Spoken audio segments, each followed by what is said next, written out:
Um, Today is going to be about why you shouldn't paint with a white background on Photoshop. And in real life, it's very different in traditional work because sketchbooks come in a plain white.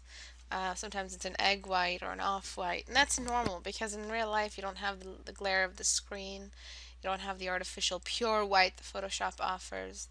Um, and it's really not comparable, the digital and the traditional. You can't compare them in this um, medium, the situation. What I want, I just basically it's really specific to Photoshop because a lot of you have a serious obsession with using white in your illustrations, and I feel like a lot of you are suffering from that. A lot of the great masters, they never even used any pure whites in their work, mostly because it wasn't available. But even today, it's something that people stay away from because it is just like pure black. It is very, very heavy, and it's heavy on all the other colors and all the other grays because what it does is it levels all of the other values, and everything is compared back to the pure black or the pure white that you're using. Just like you wouldn't use pure black in a background, you wouldn't use pure white in a background. And I'm just here to elaborate on that today. Maybe spend a couple, 10 or 15 minutes just really explaining it. I've talked a lot about it before, but I feel like I haven't given it enough time for you guys to really convince you to stay away from the white background.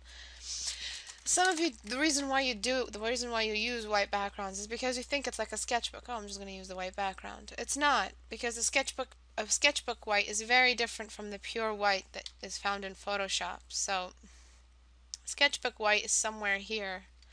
So it's already many, many levels down. And this color here, if you want to do line art and if you want to do some kind of one moment. Some kind of sketching or stuff. This works as well. This is really it's okay. It's just not like the one from before, which I've seen a lot of you use. It's way too bright. It's way too in control, and any values that you use will not be realized because the white is always seeping through. Any transparencies in brush strokes, any kinds of textures that you might use, different, like for instance, the smudge brush, it does something very different to the colors. Any color mode layer, color dynamics brush setting that you might use also might mess around, and it won't work the same with a white background, as well as color modes here that look very, very different with a white background because some of the colors here use the light and the whites in the layers beneath them. When you want to mess around with the layer modes, it uses the colors like dodge, for instance, all that kind of stuff. So what happens is that it acts very differently because the white is so intense, and most of the time, unless it's a stylistic effort, you don't need that much white, and you don't know that you're using that much white, and you don't know that you don't need it until you make 1,000 mistakes with it. um, I'm here to save you a lot of time. I'm here to tell you, just stay away from that white. You don't need it in any situation. If you're using a color, a photo study, and you're trying to do some photorealism, and it has white in it has white in it not because that white is there in real life, it's because of the filters and the settings on the camera, and the editing job done on the photograph after the photograph is taken. It's really it's situational that you use that much white, and if you do have that much white, it's an stylistic effort behind it. If it's some sort of fashion photography and they need to take out the whites, or that it's for a magazine and it has to have a white background so the text is visible, that's a different story. For us, we're illustrators, we're working with Photoshop, and we want to paint cool creatures and cool concepts and cool stuff, and we want to make sure that all our tools and everything is in our control. So using a white background really limits you, and it controls your painting, controls all your values, and it confuses you as well, because if you are working from grayscale into color and you have a white background, you're not going to know what to do. Even if you wanted to have a colored background, you're going to have a real hard time choosing a color that works with that level of white in the background. And you don't notice till you actually use that, and you then have to go back and change that value, and then all the other values you have to change because you changed the white background to something else, and all the values that you've been painting with have been way too light because the background has been pulling up all of the values up with it, because everything else seems too dark compared to a white background. So the best thing you can do is use something that is really grayed out, a gray white. This might look gray to you compared to what we were just looking at just now for like a couple minutes, but it is actually the only kind of white you should be using. Even in uh, when you're painting or trying to paint the lights of the eyes, you should be using this kind of light, this kind of white here, because it is in no man's land. This I call no man's land. I think it's entirely unnecessary, but they offer it just because they can. This brightness level is intense. It's only used for really bright light sources. So if you do have a light source in your image and it's a pure white light source and it's meant to be that, and the object itself is pure white, for instance like a neon light or some sort of magical glow or magical scripture, or something like that, then you're going to have to use some of these bright saturation points. But even then, even if you were painting a fire or some sort of artificial light source or natural light source, the brightest parts here in no man's land should be in the smallest areas of that fire. The whole fire isn't going to be a pure red. There's only select areas in that fire. Maybe the hottest point would be a bright red or a bright blue or a bright yellow. Really, it's just again situational. You don't use it all the time, and this no man's land is stay away from that. As an illustrator, ladies and gentlemen, you're limited to this safe zone right here. This area is the only area you should be choosing colors from, especially if you're just transitioning from grayscale to color, because you already have just completely not oblivious to color. You've used color before, but you're oblivious to it in the practice sense. You haven't used it enough. You haven't had enough experience with color. That what you're going to do is you're just going to choose colors left and right. Oh, I'm going to choose a red right here. I'm going to primary blue right here. You have to get yourself familiar with the grays. And how are you going to get yourself familiar with the grays if you're stuck using a white background? Using a white background limits your understanding of color eventually. It's part of the whole spiral downward into confusion. And using a pure black background or using too much black or too much white in your drawing limits your understanding of color. Why, Istebrak? Why does it limit my understanding of color? Because every color is rooted to a gray scale. Every color is rooted to a gray version of itself. The gray version of itself reveals the amount of light in that color. So let's choose some skin tones on this nice background color actually. Let's choose it on the white background color first. Let's choose these skin tones. Let's say I'm trying to paint a girl's skin tone or some girl, and I need to choose a white background. I need to choose the skin tones for that girl to get it ready so I can paint her face. So I chose that. I need a red tone for the blush and stuff. I chose that because the reason why I'm choosing these colors right now is because I know better than to choose a color down here, because look how dark that is. That girl's going to have muddy skin. Why would she have muddy skin? It's because the background is so light. It's making me choose lighter tones so that it matches the scale. However, this isn't grayscale in the background. This is pure white. There's no gray here. The gray means that there is a limitation, a cap on the amount of light showing. Because how is it that we have color? We have color when we break light apart, and when we allow light to realize itself completely, there is no more opportunity for color to really achieve itself. We're going to have a light version of every single color because all the colors combined create a really white light. And when you have all of this whiteness coming out, it's like you're putting the color constantly. It's like you have a piece of fabric and you're putting it in front of the light. What happens to that piece of fabric and all that intense light behind it? It just lightens up and it becomes a really, really bright version of that fabric in front of the light. That's what you're doing with the colors you choose.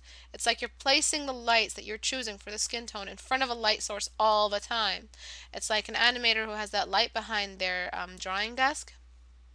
That light is like intense. It's like a car headlight, or the high beams constantly behind it. What it's going to confuse, first of all, it's going to get your eyes all wacky, and you're not going to be able to choose real colors here. You're not going to be able to see your lines in their completion. There's going to be a lot of bleed into the lines and into the colors, so you're not going to see any real progression of texture, and it's just going to confuse you. So let's choose some colors now for the grayscale. So we're already noticing these lights on top of the grayscale that we chose. It's almost sickening how light they are. So let's choose, let me erase this actually. So remember how muddy that looked compared to the light. Even though this is a proper mid-tone color, it looked muddy compared to the light. Muddy is supposed to be down here. This is muddy. If that was muddy, what we just erased, what are you going to say about this color here, the shadow color? Probably would have never used that. But this is a necessary color compared to that white. It almost looks black. This is wrong because this white is it's raising the bar all the way high for the colors, for the scale. And all the other colors can't really achieve themselves in their true nature because what you're using is a pure white background, and they're not, compared to that white background, every color is going to be, it's going to be an exaggerated version of itself, not what it's really supposed to be. So this background color that I'm choosing is the off-white color. It's still bright. This is still bright, the one that we're choosing right now. This color is still bright. But because I want to just take you down the levels, I want to take you down to the mid-tone eventually and show you what happens to the colors then as well. So let me erase these babies. And let's choose some skin tone colors for this grayscale value that we have in the background. Okay, so there's that, much darker than this one, and I'll show you what happens to all these scales. What happens, then we need some of the red for the blush color of the skin. I haven't chosen all the yellows and the purples, no, just none of that right now. This might seem a little bit more orange.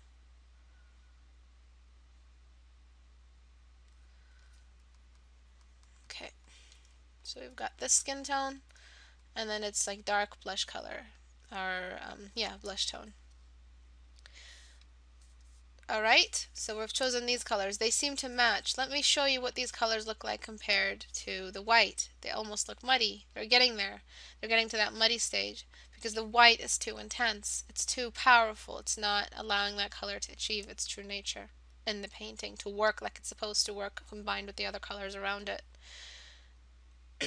Now let's choose a different background color now and choose another set of colors. This color right here, this background grayscale, this gray is what you're supposed to be at, believe it or not. It's dark. Let me just choose a bit more of a higher tone so it's more of a progression. Okay, it's pretty dark, but you can tell now that these colors here, these colors match it way less than these do. These are almost okay. You can almost use these values, but they're still a bit light.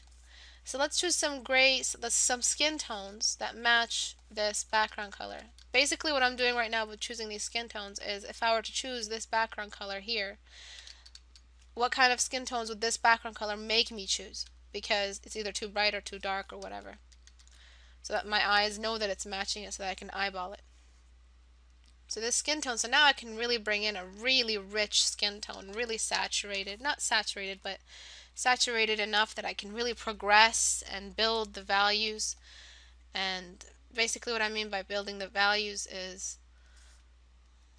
just, if I was painting a cheek and I wanted to show the cheek is getting lighter on one side, I still have all of this beautiful saturation beneath to reinforce all of the shading that I'm doing here.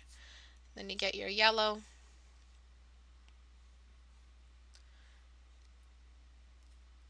You place some of that, and the skin tone is starting to look more and more rich by using this yellow. And this yellow is very bright, but that's what it's supposed to do. The yellow in the skin tone reflects the yellow in the light source.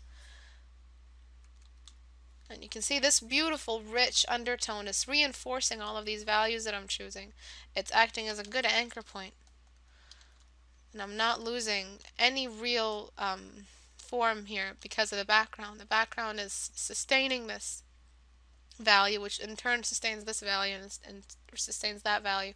And if I do want to bring in a highlight like this color here, it's a very, very small area that I can highlight with, that I should highlight in. Probably the wettest area. And even at this point, this is too bright for the skin tone color, the progress that I'm choosing.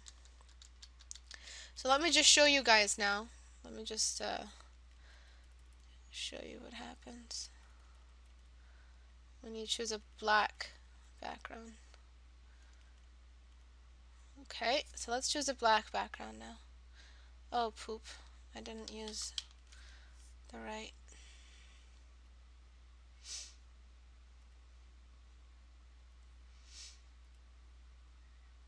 Okay.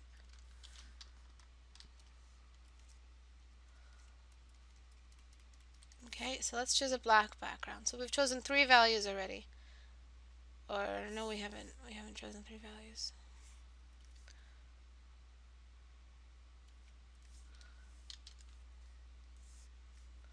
Let me just get that value back. I went into the history. Sorry about that. Okay. Alright, so we chose... Is it this one? I'm confused. Yes, okay. Everything is okay. It's all good. Let's go on now to the black background. My bad. Some of you paint like with something like this. Look at all these colors. Now they look massively bright. And no duh, Istebrak, you're putting a light color in the back. It's going to look bright. But look at what happens to these two values here. They look like they're almost the same value scale. And this isn't even that far. Even though on the map, look at the difference on the map between these colors. This is the color picker. Look at where this color is and this color is. Look at where this color is and this color is. And look at where this color is. 3 like whole, like 1, 2, I don't know, let's just divide this into sixths or sevenths or eighths. I don't know. It's just a massive change in where these colors are found on the color wheel or the color picker. It's a whole progression down. This whole section, this whole third of this color picker has been completely overlooked because of the black background. You will not have a progression of color, therefore your form will be limited. And like I said in the previous video, art equals form. It's a translation of form in real life. And if your form is limited, there goes your art, just out the window. You have to make sure you're choosing a respectable background. Yes, respectable background color that allows all of your colors to be achieved in their true nature, that brings all of the colors together. A normal human eye will see these as the same color almost. To the untrained eye, these are the same color here. They're just a tiny bit darker. No, it isn't just a tiny bit darker. It's a whole level darker. It's a whole level more saturated. So if you're thinking of it as grid lines, like the x-axis and the y-axis, it's just completely different color. But compared to the black background, it looks like it's almost the same color. This looks just a bit more pink. And this is a whole grade lower, and they seem like they're on the same. So what do you do, Istebrak? What do you do when you want to choose? What's the perfect code to choose? Well, the one that I recommend the most is somewhere in between all of these. So not all of them, just like in between the darkest and the second darkest, which could be this one here. And it is a scale of, so let me give you the numbers. 162, 162, 162 for RGB. So you just have to plug in these numbers and it'll take you there. Okay? And if you want to go a little bit darker, if your image is generally a dark nighttime image, you have to bring the general dark value back down. And this is just in grayscale. This is for grayscale workers, and all of you should be at grayscale right now. All the beginners onto intermediate should be working in grayscale. Some art schools, I know the one that I'm not sure whose it is, but the first 2 years or the first year is only in grayscale. The students are not even allowed to paint in color yet. The reason why is because there's so much to understand about color and atmospheric fade and landscapes and this character design and skin tones and texture and clothing and fabrics that jumping into color too soon will confuse your progression, will confuse your learning. And what they want you to do is understand the grays behind everything. Now, what are these grays, Istebrak? What are they? The grays are, when you grayscale, let's grayscale this layer of color skin tones that we chose. The grayscale is how much light is in each of these colors. Well, the one we chose here, the really good one, is almost the exact same. It is the exact same tone that we found, that we chose. These are a bit light. This would be a highlight color that if I were to choose. If this was something I was to choose for this background, this would be a highlight color. This would be like, I wouldn't even need this because it's way too light. For some of you, this is perfectly normal. And that's where your art is limited. That's why your art is not achieving its greatest status right now, because your use of this is making the skin look very shiny way too soon.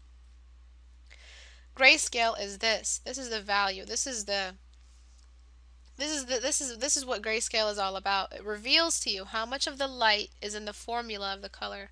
If the color was a formula, there in the formula there would be something that appreciates the light, and something that appreciates the color. That's called hue, and the other is called grayscale, or the light, or the saturation. The amount of color in an object, the amount of color in a color, is because of the light source. Because of the light source and how close it is to the light source. The closer an object is to the light source, the more saturated it is. Why? Because the light is revealing more of the object. Not just the form, but the color as well has more juice. It has more power, so it's achieving a higher version of itself, which is a brighter red for an apple that's really close to the light source. So when you want to choose a background color that's good and varied, that can allow you to vary in colors, you have to make sure that it is a color that can both go high and low. If it's a color that's too high, its highest is white and its lowest is a mid-gray. If it's too dark, its highest is a mid-gray and its lowest is a dark. You don't need this unless you're painting a nighttime scene. Nobody really paints a nighttime scene, and if they do, they bring in all kinds of dynamic color sources, light sources, ambient colors to really bring the form back. Nighttime scenes, as you've noticed in illustration, is usually a combination of fire or some sort of magical light or some sort of rim lighting to really bring out the form, but everything else is pretty much dark. But most of the time you're going to be asked if you're doing character design or some kind of sketching or some kind of really basic illustration or some kind of personal work. It doesn't have to be industry work. A grayscale really gives you a wide range, and it helps you reach to the colors you need without destroying the form. Okay? It's like a goalie in front of a soccer goalie in front of the goal. Is it better, in your opinion, as a listener right now, would you, as the goalie, step to one side and expect to defend the rest, or the other extreme, expect to be able to defend the entire area of the goalie, or would you stand in the middle and be able to reach either side equally? Obviously, you would take the stronger position and stand in the middle of the goal so that you can reach either side. I know it's an extensive metaphor, but just keep that image in your mind so that you know why. It gives you a real reason why you should stay in this area of the scale. This area here, the reason why I ignore this area is because it's generally too dark. You don't need this much dark unless you're really pushing it, unless it's a stylistic choice. But up until now, if you're the beginner to intermediate artist level, and I know those titles are really, really vague, basically, if you haven't yet painted, it's really hard to just identify who's low scale, who's high scale, without sounding like an asshole. But basically, if you haven't yet really pushed and you don't feel like you're ready to be commissioned, I feel you should feel like there is more to learn until you feel confident enough to know which colors to use and which combinations. Okay? And the grayscale that is needed for that. So the first step in being learned in your understanding of color and form, which is what art is all about, the first step is choosing a gray background. Okay? I hope all of that is it's really easy to understand. If it's not, please ask me questions. I try my best to answer them. But just look at the difference between these colors here and notice the real challenge that you're going to find if you choose this as your base tone, because it's already so high. How much higher can you go? And it's going to look washed out, and the form is just going to get flattened. Over here, the form will also get flattened a little bit because it's a touch too bright. And here, sometimes the background should be darker than the object you're painting. Sometimes it should be lighter. It really depends on the situation. For the 14-day challenge, for people who took on the 14-day challenge, I asked them to make the background lighter so that you can take a step down and not be bothered by a darker background and having to create a silhouette.